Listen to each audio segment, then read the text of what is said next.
بسم اللہ الرحمن الرحیم۔ دوستو، سببی اسباب کا بیان جاری ہے۔ سببی اسباب کے حوالے سے سراجی کے اندر مصنف نے دو اہم مسئلے بیان کیے ہیں، جن میں سے پہلا مسئلہ تو یہ ہے کہ اگر موتق کے اسباب نسبیہ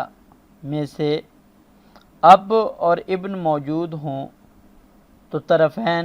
یعنی کہ امام اعظم ابو حنیفہ اور امام محمد رحمۃ اللہ علیہ کے ہاں کل مال ابن کو ملے گا، جیسے کہ اسباب بنفسی کی ترتیب ہے کہ اگر اسباب بنفسی میں اب اور ابن موجود ہوں تو اسباب بنفسی صرف ابن بنتا ہے، اب کو اس میں شریک نہیں کیا جاتا۔ اسی طرح سببی اسباب کے اندر بھی اگر موتق کے اسباب بنفسی میں اب اور ابن موجود ہوں تو طرفین کی یہی رائے ہے کہ کل مال ابن کو ملے گا اور اب کو کچھ بھی نہیں ملے گا۔ لیکن امام ابو یوسف رحمۃ اللہ علیہ کے ہاں اب کو پہلے سدس دیں گے، پھر اس کے بعد جو باقی بچے گا وہ ابن کو دیں گے۔ لیکن اگر ایسی صورت ہو لیکن اب کی جگہ جد ہو، یعنی کہ اسباب سببیہ کے اندر اب کی بجائے جد موجود ہے، تو اب اس صورت میں تمام ائمہ کے ہاں بالاتفاق سارا کا سارا مال ابن کو ملے گا اور جد کو کوئی چیز نہیں ملے گی۔ اس میں امام ابو یوسف رحمۃ اللہ علیہ کا بھی کوئی اختلاف نہیں ہے۔ تو یہ وہ چار مسئلے جو ہم نے جد کے احوال میں پڑھے تھے کہ اب کے اعتبار سے اختلاف پایا جاتا ہے، تو یہ وہ چوتھا مسئلہ ہے کہ یعنی اب کی صورت میں تو امام ابو یوسف رحمۃ اللہ علیہ اختلاف کرتے ہیں، لیکن جد کی صورت میں ائمہ کا اتفاق پایا جاتا ہے۔ دوسرا مسئلہ جو ہے وہ یہ ہے کہ اگر اعتاق اختیاری ہو یا غیر اختیاری ہو، موتق بہرحال مال ولا کے وارث ہوں گے۔ مطلب یہ ہے کہ حدیث میں آپ صلی اللہ علیہ وسلم نے فرمایا کہ من ملک ذا رحم محرم اطیق علیہ، کہ جو شخص اپنے کسی ذی رحم محرم کا رشتہ دار ہو گیا تو وہ ذی رحم محرم آزاد ہو جائے گا اس کے اوپر۔ لیکن آزاد، یہ جو آزادی ہے یہ اگرچہ غیر اختیاری ہے، لیکن اس کے باوجود ملکیت کے سبب کی وجہ سے ولا اس کو ملے گی۔ حدیث کے اندر دو لفظ آئے، ایک تو آیا ذی رحم اور دوسرا آیا محرم۔ ذی رحم کا مطلب جس سے نسبی تعلق ہو، اور محرم کا مطلب یہ ہے کہ جس سے شادی کرنا، نکاح کرنا ہمیشہ کے لیے حرام ہو۔ تو جیسے ماں ہو گئی، باپ ہو گیا، بیٹا ہوگا، بیٹی ہو گئی، اسی طرح خالائیں ہو گئی، پھوپھیاں ہو گئیں، اور چچے ہو گئے، ماموں ہو گئے، یہ سارے ذی رحم محرم ہیں کہ کیونکہ ان کے ساتھ نسبی تعلق بھی ہے اور ان کے ساتھ نکاح بھی ہمیشہ کے لیے حرام ہے۔ تو لیکن اگر کوئی ایسا رشتہ دار ہو کہ جو ذی رحم تو ہے لیکن وہ محرم نہیں ہے، جیسے مثال کے طور پر خالاؤں، پھوپھیوں اور چاچو، ماموں، ان کی اولادیں ہیں، تو ان کی اولادیں جو ہیں وہ ذی رحم تو ہیں، یعنی نسبی تعلق تو ان سے ہے لیکن ان کے ساتھ نکاح حرام نہیں ہے۔ تو اگر کوئی ان کا مالک ہوگا تو وہ آزاد نہیں ہوں گی۔ اور اسی طرح اگر کوئی صرف محرم تو ہو لیکن ذی رحم نہ ہو، جیسے کہ رضائی بھائی بہن ہوتے ہیں کہ وہ محرم تو ہوتے ہیں، یعنی ان کے ساتھ نکاح تو نہیں ہو سکتا لیکن وہ ذی رحم نہیں ہوتے ہیں، نسبی تعلق ان سے نہیں ہوتا۔ تو اگر کوئی آدمی اپنی رضائی بہن بھائی کا مالک ہو جائے تو اس صورت میں وہ بھی اس پر آزاد نہیں ہوگا۔ اعتاق غیر اختیاری ہونے کی صورت میں مال ولا بہرحال مالک کو ملے گی، مصنف نے اس کی ایک مثال ذکر کی ہے کہ جس کے اندر مثال کے طور پر کسی کی 3 بیٹیاں تھیں، یعنی ہم اس مثال کو اس طرح سمجھ سکتے ہیں کہ کسی غلام نے کسی آزاد عورت کے ساتھ نکاح کیا، اور تو کیونکہ اولاد آزادی اور غلامی کے اندر ماں کے تابع ہوتی ہیں تو یہ بچیاں آزاد شمار ہوں گی۔ تو اب اس طرح ہوا کہ یہ جو غلام تھا تو اس کی 3 بیٹیوں میں سے بڑی بیٹی نے 30 دینار دے کر اور درمیانی بیٹی نے 20 دینار دے کر اپنے غلام والد کو خرید لیا۔ تو وہ جیسے ہی خریدا تو وہ ان کے اوپر آزاد ہو گیا، لیکن آزاد ہونے کے باوجود ان دونوں بیٹیوں کو ولا میں سے حصہ ملے گا۔ تو اب اگر وہ ان کا غلام والد فوت ہو جاتا ہے تو فوت ہونے کی صورت میں ورثاء میں یہ 3 بیٹیاں چھوڑ کے جاتا ہے۔ تو اب ہم ترکہ کی تقسیم کو اس طرح کریں گے کہ کیونکہ بیٹیاں 3 ہیں اور جب بیٹیاں 2 یا 2 سے زیادہ ہوں تو ان کو کل مال کا 2/3 ملتا ہے، 2/3۔ تو اب ایک ہی ہمارے پاس صاحب فرض موجود ہے تو اس کے مخرج 3 سے ہم نے مسئلہ شروع کیا، تو 3 میں سے 2 تو ہم نے دے دیا بیٹیوں کو، اور ایک بچ گیا، وہ بڑی بیٹی اور درمیانی بیٹی ان دونوں کو ملے گا بطور اسبہ سببی ہونے کے، تو وہ ایک ہم ان کو دے دیں گے۔ اب آپ دیکھتے ہیں کہ جو 2/3 ہیں وہ 3 بنات کے اوپر بھی پورا تقسیم نہیں ہوتا ہے، اور اسی طرح جو 1/3 بطور سبب عصبی کے بنت کبریٰ اور بنت صغریٰ کو ہم نے دینا ہے، بنت کبریٰ اور بنت وسطیٰ کو، تو یہ بھی ان کے اوپر پورا تقسیم نہیں ہوتا، تو گویا کہ کسر پایا جاتا ہے۔ تو کسر کو دور کرنے کے لیے عدد رؤوس کے درمیان نسبت کا جائزہ لیں گے۔ عدد رؤوس اس طائفے کے اندر تو 3 بنتا ہے کیونکہ 3 بنات ہیں، اور یہ جو سببی اسبات ہیں اس کے اندر بقدر ملک ہم حصوں کو دیکھیں گے۔ تو اب بڑی بیٹی نے 30 دینار دیے تھے اور درمیانی بیٹی نے 20 دینار دیے ہیں، تو گوئے کہ بڑی بیٹی کے 3 حصے ہو گئے اور درمیانی بیٹی کے 2 حصے ہو گئے، تو 3 اور 2 5 ہو گئے۔ تو 5 اور 3 ان دونوں کی اگر ہم آپس میں نسبت کا جائزہ لیں تو ان کے درمیان نسبت تباین پایا جاتا ہے، تو ہم 3 اور 5 کو آپس میں ضرب دے دیں گے تو یہ 15 ہو جائے گا۔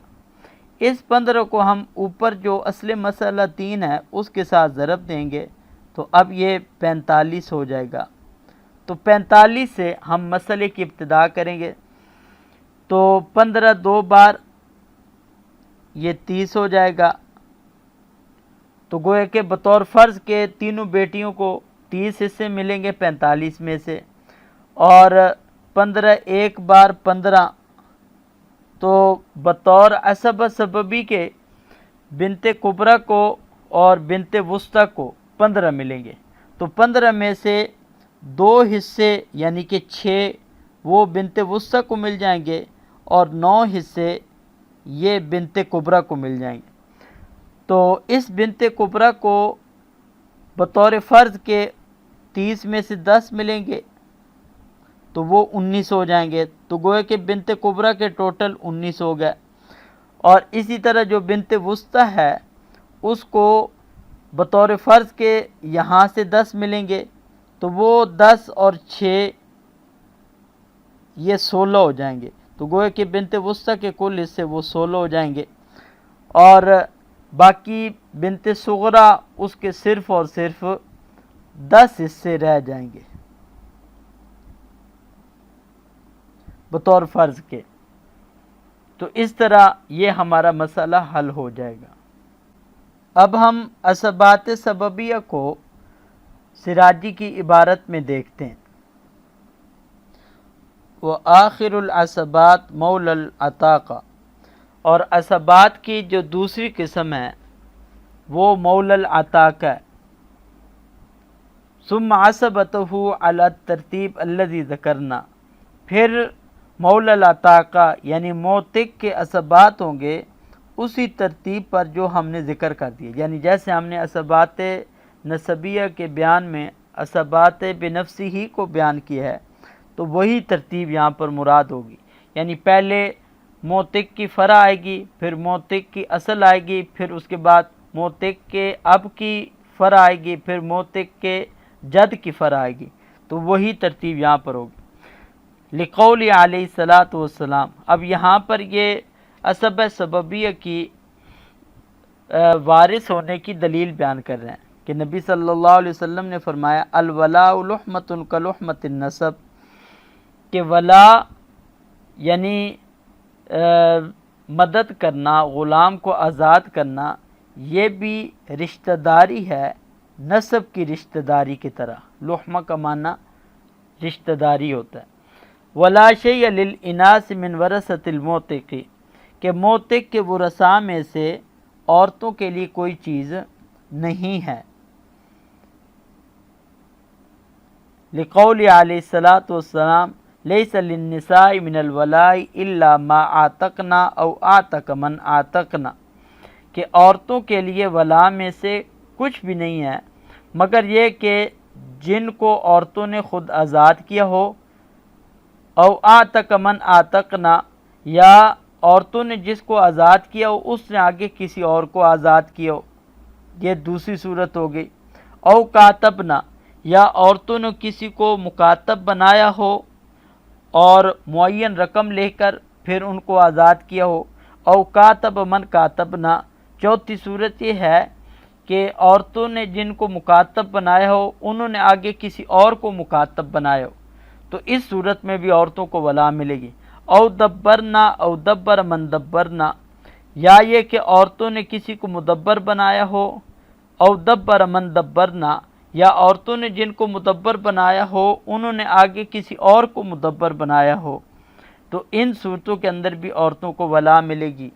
او جر ولاء معتقہن او معتق معتقہن، یا ان کے آزاد کردہ غلام نے ولا کو کھینچ لیا ہو، یا اسی طرح ان کے آزاد کردہ غلام نے ولا کو کھینچ لیا ہو۔ ان سب صورتوں کی تفصیل ہم پہلے بیان کر چکے ہیں۔ ولو ترک ابا الموتق وابنہ عند ابی یوسف سدس الولاء للاب والباقی للابن، یہ ایک مستقل مسئلہ بیان کر رہے ہیں کہ اگر اسب سببیہ کے اندر موتق تو نہیں تھا لیکن موتق کا اب بھی موجود تھا اور اس کا ابن بھی موجود تھا، تو اس صورت میں امام ابو یوسف رحمۃ اللہ علیہ کے ہاں ولا کا جو چھٹا حصہ ہے وہ اب کو دیں گے، اور چھٹے حصے کے بعد جو باقی بچے گا وہ ہم ابن کو دیں گے۔ جبکہ وعند ابی حنیفہ و محمد الولاء کلہ للابن، کہ ولا ساری کی ساری ابن کو ہی ملے گی اور اب کو کچھ بھی نہیں ملے گا۔ ولا شیء للاب، اور اگر یہی صورت ہو لیکن ولو ترک ابن الموتق وجدہ فالولاء کلہ للابن بالاتفاق، کہ اگر موتق نہ ہو اور موتق کا بیٹا اور اس کا دادا ہو تو اس صورت میں تمام ائمہ کے اتفاق کے ساتھ ساری کی ساری ولا وہ بیٹے کو ملے گی اور جد وہ محجوب ہوگا۔ یہ وہی چوتھا مسئلہ ہے کہ جو اس میں جد کا اب سے اختلاف پایا جاتا ہے۔ آگے ایک دوسرا مسئلہ مستقل مصنف نے بیان کیا ہے، وَمَن مَلَكَ ذَا رَحِمٍ مَحْرَمٍ مِنْهُ اُطِقَ عَلَيْهِ، کہ اس مسئلے کا خلاصہ یہی ہے کہ اعتاق اختیاری ہو یا غیر اختیاری، بہر صورت ولا وہ مالک کو ملے گی۔ تو جو شخص کسی اپنے ایسے رشتہ دار کا مالک ہو جو ذی رحم بھی ہو اور محرم بھی ہو، ذی رحم یعنی اس سے نسبی تعلق ہو، محرم کا مطلب یعنی اس سے نکاح ہمیشہ کے لیے حرام ہو، تو اگر کسی نے اس کو خریدا ہو تو خریدنے کی وجہ سے فوراً اس پر آزاد ہو جائے گا۔ وَيَكُونُ وَلَاؤُهُ لَهُ بِقَدْرِ الْمِلْكِ، اور ولا جتنی اس خریدنے والے کی ملک ہوگی اسی کی بقدر ہوگی۔ آگے مصنف نے مثال ذکر کیا کثلاث بنات، جیسے کہ 3 بیٹیاں ہوں، اس میں سے للکبریٰ 30 دینارا وللصغریٰ 20 دینارا، کہ بڑی بیٹی کے پاس 30 دینار ہوں اور چھوٹی کے پاس 20 دینار ہوں۔ فاشترطا اباہما بالخمسین، دونوں نے مل کر اپنے والد کو 50 کے بدلے میں خرید کر آزاد کیا۔ ثم مات الاب، اب یہ والد فوت ہو گیا، وترک شیئا، اور اس نے ترکہ میں کچھ چھوڑا۔ فالثلثان بینہن، تو 2 ثلث تو تینوں بیٹیوں کے درمیان وہ بالفرض ہوگا، یعنی کہ کیونکہ 2 یا 2 سے زیادہ بیٹیوں ہوں تو ان کو ترکہ میں سے 2/3 ملتا ہے۔ والباقی بین مشترطی الاب اخماسا بالولا، اور باقی جو ترکہ یعنی کہ 1/3 بچے گا وہ والد کو جو 2 خریدنے والی بیٹیاں ہیں ان کے درمیان 5 حصے کر کے تقسیم کیا جائے گا، تو ان 5 حصوں میں سے 3 حصے للکبریٰ بڑی کے لیے ہوں گے، وخمساہ للصغریٰ، اور 2/5 حصے وہ چھوٹی کے لیے ہوں گے، اور اس مسئلے کی جو تصحیح ہے وہ 45 سے ہوگی۔ انشاءاللہ ہم آگے مسئلے کی تصحیح کے قاعدے اور ضابطے پڑھیں گے تو یہ مثال اور آپ کو اچھی طرح سمجھ میں آ جائے گی۔ والسلام علیکم ورحمۃ اللہ وبرکاتہ۔